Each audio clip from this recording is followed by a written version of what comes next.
trying to figure out, like, what is it about a dream where sometimes I can remember the dream, and sometimes it's so vivid when I wake up. I'm like, holy shit, that was crazy. What a dream. And then I forget it 20 minutes later. Right. What is that? So firstly, I mean, one theory of dreaming is that it's just simply a reconstruction when you wake up. So you have these fragments of activity, and what your cortex does when it wakes up is what your cortex is designed to do when you're awake normally, which is try to package everything and make a good story, make logical fit out of the world. That's one theory. I don't believe that, though.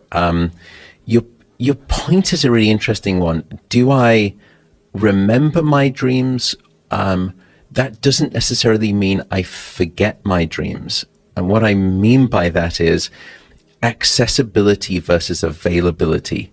So have you ever had that experience where you've woken up, you thought, I was definitely dreaming, I can't quite grab it, and it's gone. And then 2 days later, you're in the shower, you're sort of washing yourself, you see a bottle of shampoo, you see the label, and it just triggers the unlocking of that dream memory, and it sort of comes flooding back.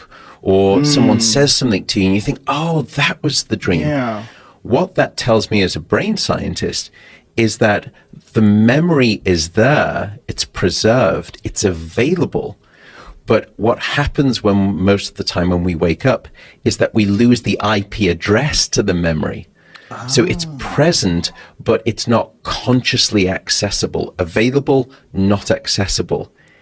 If that's true, what it means is that this type of information we know can have non-conscious impacts on our behavior all the time. There's great brain science about this, non-conscious memory processing. It's possible that we store every one of our dreams. We just don't consciously have accessibility to it, but nevertheless, it's changing how we behave, how we feel each and every day. No evidence for it. It's a theory I'm still wanting to test, but that's possible too. And it's only that anecdote where I can think, I just don't remember the dream, I've forgotten it. I don't think that may be true. It may still be there.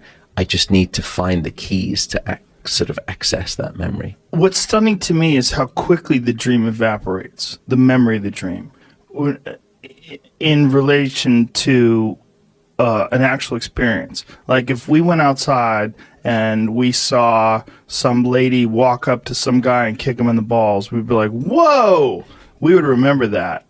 And that you'd be able to tell your friends, like, yeah, some lady just randomly walked up to some guy and kicked him in the balls. Like, we would remember that.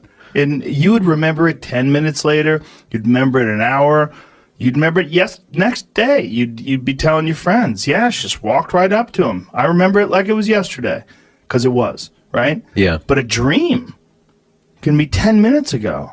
And you wake up and, dude, it was King Kong, and he was swinging from my ceiling, and somehow or another he fit in the room, but the room got bigger, and you have these crazy dreams, and then 20 minutes later you forget all of it. Like, what is happening there? So one current explanation is that the chemistry of the brain when you go into dream sleep is radically different. Yeah. So one of the chemicals called noradrenaline in the brain, which downstairs in the body, its sister chemical is called adrenaline. Noradrenaline actually plummets to the lowest levels. It's a stress chemical in the brain. It's one of them that gets shut off during dream sleep.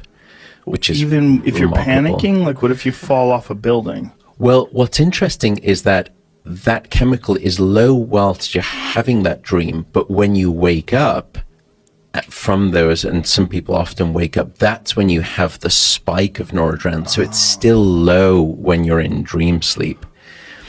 But there's another chemical that goes in the opposite direction. It's called acetylcholine. It's the chemical that is actually altered in Alzheimer's disease. And these two chemicals will change essentially the input-output direction of information flow into the memory centers of the brain. That makes sense because people take that as a nootropic. They do. Yeah, that's actually an alpha brain.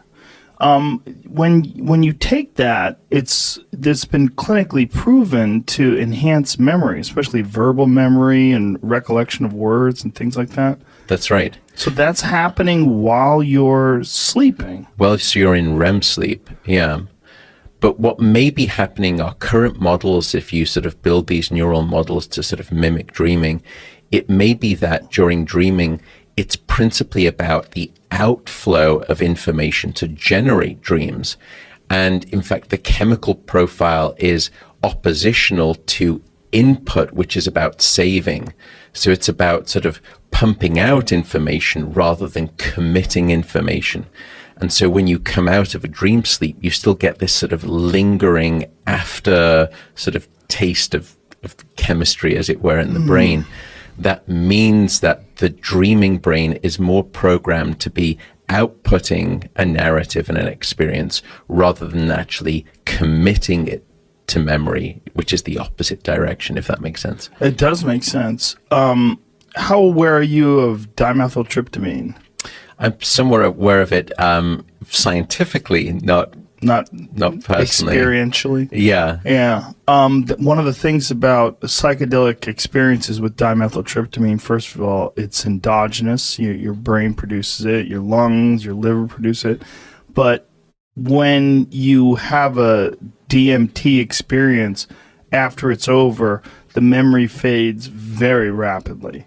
And it seems just like a dream in that regard, where while you're having it, what's bizarre is that you're having it while you're awake.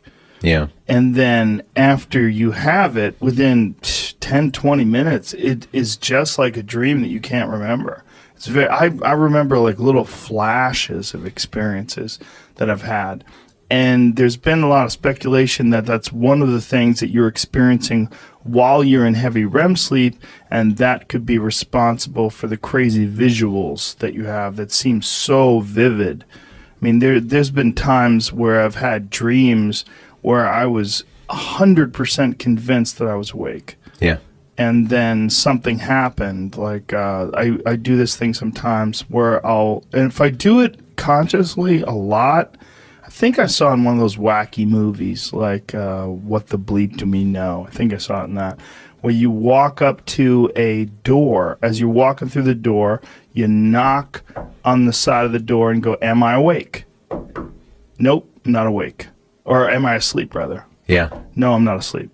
Because I'm knocking on the door. Well, I did that, and my hand was just like going right through the wall. And I went, "Oh, I'm fucking sleeping." And then I woke up, and I was like, "Whoa." But the feeling that I had while I was in that dream, it was so vivid. I mean, everything seemed so real. Like, what could possibly be causing me to construct this artificial reality in my mind that, at the moment at least, was indistinguishable from the reality that I experience right now? And I'm assuming, because I just knocked on this table, that I'm awake. Yeah, I really hope I'm not just a fictive character in your dreamscape. Well, maybe we're sharing a dream. Yeah, very Inception-like. Is that possible? Not based on the science so far.